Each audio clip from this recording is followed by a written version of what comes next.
శ్రీపట్నం మండలంలో సముద్ర తీర ప్రాంతం అవటం వల్ల అలాగే ఇరిగేషన్ మురుగు కాలువలన్నీ కూడా అంటే వ్యవసాయానికి సంబంధించినటువంటి మురుగు కాలువలన్నీ కూడా బందరు ప్రాంతంలోనే సముద్రంలో కలిసేటువంటి పరిస్థితులు ఉన్న దృష్ట్యా చిన్న వర్షం పట్టినా కూడా వరి పొలాలన్నీ కూడా పంట నాశనం జరుగుతున్నటువంటి పరిస్థితులను బట్టి అనాదిగా 1990ల నుంచి మెల్లమెల్లగా గ్రామం ఎక్కడెక్కడైతే పొలం నాశనం అవుతుందో వరి వ్యవసాయం ఊడవటానికి ఇబ్బందికరమైన పరిస్థితులు తలెత్తున్నాయో ఆ ప్రాంతంలో ఉన్నటువంటి ఆ గ్రామాల్లో ఉన్నటువంటి అన్ని పొలాలు కూడా చెరువుల కింద రైతులు తవ్వుకోవడం జరిగింది. 1990 అంటే సుమారుగా 40 సంవత్సరాల నుంచి మచిలీపట్నం ప్రస్తుత సౌత్ మండలంలో ఉన్నటువంటి చిన్నాపురం కానీ, కొంత పార్టీ యాదర్ కానీ, లేదా తుమ్మల చెరువు కానీ, లేదా కోన కానీ, కేపిటిపాలెం కానీ, వాడపాలెం కానీ, బందర వెస్ట్ కానీ, బందర సౌత్ కానీ, గరాల దెబ్బ కానీ, పల్లితుమ్మలపాలెం కానీ, పోలాటి తిప్ప కానీ, ఈ గ్రామాల పరిధిలో ఉన్నటువంటి అంతా కూడా దాదాపు ఆల్మోస్ట్ 80-90% చెరువుల కింద మారిపోవడం జరిగింది. ఎందుకంటే వరి పూడ్చినా ఇంటికి గింజలు పట్టుకెళ్ళేటువంటి పరిస్థితులు లాటరీ తగిలిన పరిస్థితులు కనపడుతున్న దృష్ట్యా అలా అనాదిగా జరుగుతుంటే 2 ఏళ్ళకు ఒకసారి రిపేర్ చేసుకుంటూ ఉంటారు, ఎల్లేసుకుంటూ ఉంటారు, మళ్ళీ సాగు చేసుకుంటూ ఉంటారు ఈ వేసవకాలం ముందు. కానీ దురదృష్టం ఏంటంటే గారికి 2 శిష్యులను పెట్టుకున్నారు. ఒక ఆయన మాజీ ఎంపీపీ సత్యనారాయణ గారు, మరొక ఆయన మాజీ సర్పంచ్ గారి కొడుకు వెంకటేశ్వరరావు, చిన్నాపురం వెంకటేశ్వరరావుకే మాజీ ఎంపీపీ కాగిత వెంకటేశ్వరరావు గారు, మాజీ ఎంపీపీ కాగిత వెంకటేశ్వరరావు గారు, మళ్ళీ అలాగే మాజీ సర్పంచ్ గారి కొడుకు మంత్రాల సీన్ అంటారు, లేదా దయాల్ సీన్ అంటారు. ఆ సీను గారి వీళ్ళిద్దరిని కూడా చేయి దడపండి ఎకరానికి 40 నుంచి 50 వేల రూపాయలు ఎకరానికి లంచం ఇవ్వకుండా ఎవరు కూడా చెరువు తవ్వుకుంటాకు కానీ లేదా చెరువు రిపేర్ చేసుకుంటాకు కానీ అవకాశమే లేదు. బోర్ వేసుకోవాలంటే ఒక బోర్ వేసుకోవాలంటే 45,000, తవ్వుకోవాలంటే 50,000, కాళ్ళ ఏళ్ళ పడితే 40,000 రిపేర్ చేసుకుంటాకి తవ్వుకుంటాకు కానీ.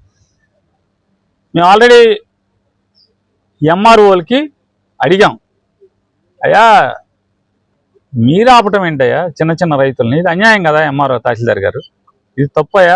అట్లా కొంతమంది బ్రోకర్లకి మీరు ఏజెంట్లుగా పనిచేస్తే అట్టగా ఆడు ఉసుకో అనగానే నువ్వు పెంపుడు కుక్కలాగా బావు అని చెప్పని వచ్చి ప్రొక్లైన్లు ట్రాక్టర్లు సీజ్ చేయడం రైతులను ఏడిపిస్తామేంటి?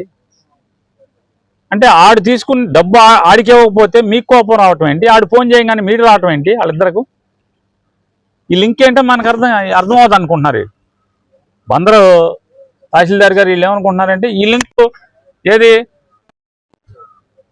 అక్కడ డబ్బులు కట్టకపోతే టోకెన్ వేయించుకోకపోతే డబ్బులు కట్టి టోకెన్ తీసుకోకపోతే వెంటనే ఎంఆర్ఓ వచ్చేస్తారు, ఆర్డీఓ వచ్చేస్తారు. ఎందుకు వస్తారు? ఆ మాత్రం ప్రజలకు అర్థం కాదా? ఆ మాత్రం విచక్షణ లేదా? అక్కడ డబ్బులు కట్టకపోతే మీరు వచ్చి పొలాల రిపేర్లు ఎందుకు ఆపుతున్నారు? ఆ పార్టీ ఈ పార్టీ లేదు, ప్రజలకు చెప్తున్నాను. అందులో గొప్పగా ఏం జరుగుతుందంటే జగన్మోహన్ రెడ్డి గారు కులం చూడడం మతం చూడడం పార్టీలు చూడడం అని చెప్పి పరిపాలన అందిస్తే వీళ్ళు అసలు పార్టీలు చూడడం కులం చూడడం మతం చూడడం ఎవడైనా సరే మాకు కట్టాల్సిందే. మాకు కొట్టకుండా ఎవడైనా ఏ పార్టీ చూడన్నా కానీ ఎవడన్నావని. పాపం రాజు అని ఒక సర్పంచ్ గారు వీళ్ళకి చెప్పకుండా వీళ్ళకి కొట్టకుండా నేను కూడా పెద్ద పోటీగానే కదా రోజు బ్యానర్లు కడతాను తవ్వుతూ మొదలెడితే సీజ్ చేసేసారు మొత్తం.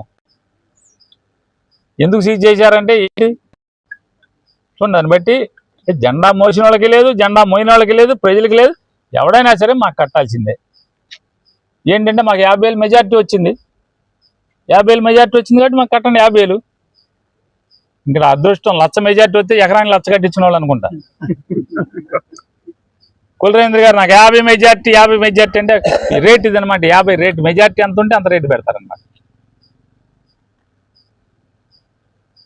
నిన్న ఒక చిన్న రైతు కోన పల్లితుమ్మల ప్రాంతంలో ఒక చిన్న రైతు 80 సెంట్లు రిపేర్ చేసుకుంటే ట్రాక్టర్లతో ఆర్డీఓ వచ్చేసేసి ఆ చెరువు పూడ్చేయమంటాడు. ఆర్డీఓ సాంబశివరావు అంట. ఏం పోయే కాలమయ్యా సాంబశివరావు? నీకు కలేజే ఉంటే నువ్వు నిజంగా రెవెన్యూ అధికారి అయితే, దేవుడు నీకు సిగ్గనేది పెడితే కానూరు రెవెన్యూలో పెదపట్నం పక్కన మరదవుతుంటే సిగ్గు లేదా అని అడుగుతున్నాను. సిగ్గు శరం లేదా అని అడుగుతున్నాను. రాజులు తవ్వుతున్నారు 100 ఎకరాలు, సిగ్గు లేదా? చిన్న చిన్న వాళ్ళ దగ్గరికి, బక్కోళ్ళ దగ్గరికి, బలహీన వర్గాల దగ్గరికి, దళితుల దగ్గరికి, చిన్న కాపుల దగ్గరికి, చిన్న చిన్న వాళ్ళ దగ్గరికి మీరు వచ్చేది. చిన్న చిన్న వాళ్ళ దగ్గరికి ఆడెవడ డబ్బులకి బోకర్లుగా పనిచేస్తుంటే వాళ్ళకి మీరు జీతగాళ్ళలాగా పనిచేయటం ఏంటి? ఆడు ఫోన్ చేస్తే మీరు రావటం ఏంటి? నోరు మూయండి అసా. ఇట్లాంటి పాప ఉద్యోగాలు మేము చెయ్యం. ఆడెవడ చిన్న రైతు, ఆడు బతుకు తెరుగు కోసం చేసుకున్నాడు. 80 సెంట్లో 90 సెంట్లో 100 సెంట్లో అంటే ఎకరమో అని చెప్పి గడ్డి పెట్టాల్సింది పోయి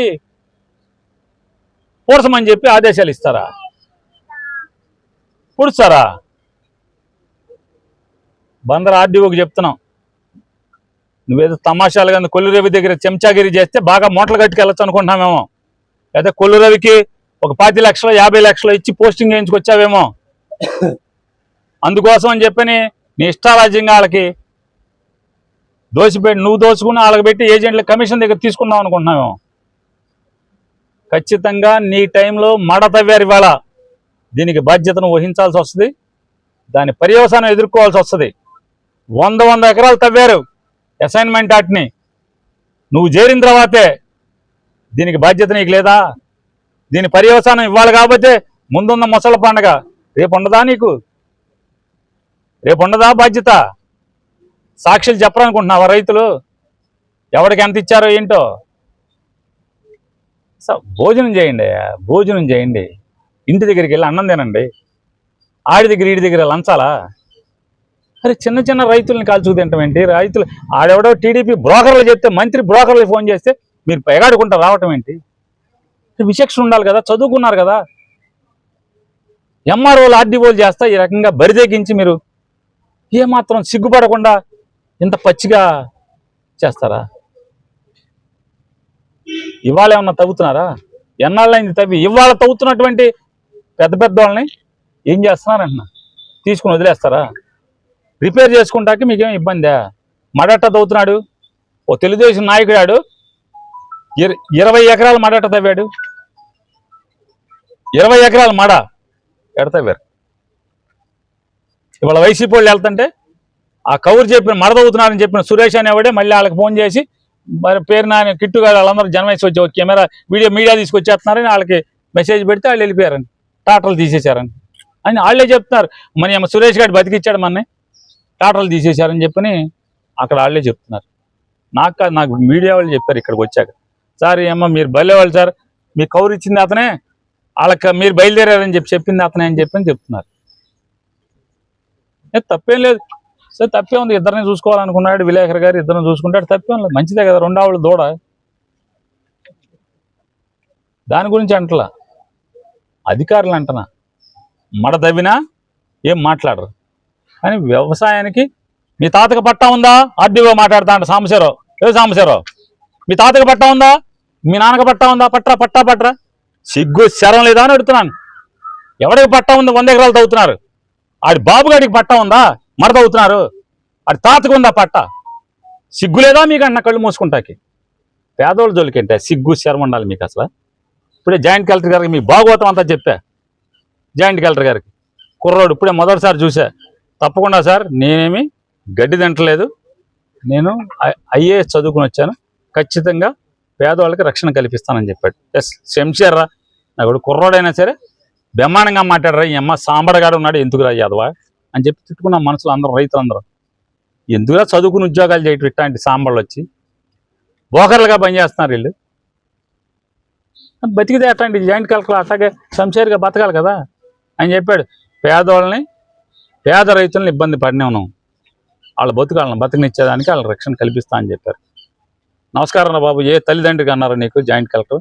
దాన్నం రా బాబు, ఇట్లాంటి మాట్లాడు. ఈ జాయింట్ కలెక్టర్ గారు కూడా నేను వెళ్తున్నా, ఖచ్చితంగా ఇది చేస్తాను. ఒకవేళ సాంబశివరావు నువ్వు కనుక జాయింట్ కలెక్టర్ గారు చెప్పినా కూడా రా, నా చేతనైంది నేను చేసి తీరుతాను. చేయలేకపోతానా ఏసీబీ డిపార్ట్మెంట్ ఉంది. జయలక్ష్మి గారు అని చెప్పి చేస్తున్నట్టుంది ఏసీబీకి. జయలక్ష్మి గారని అరవావిడ ఐపీఎస్ ఆఫీసర్, సిబిఐ కూడా చేసి వచ్చింది.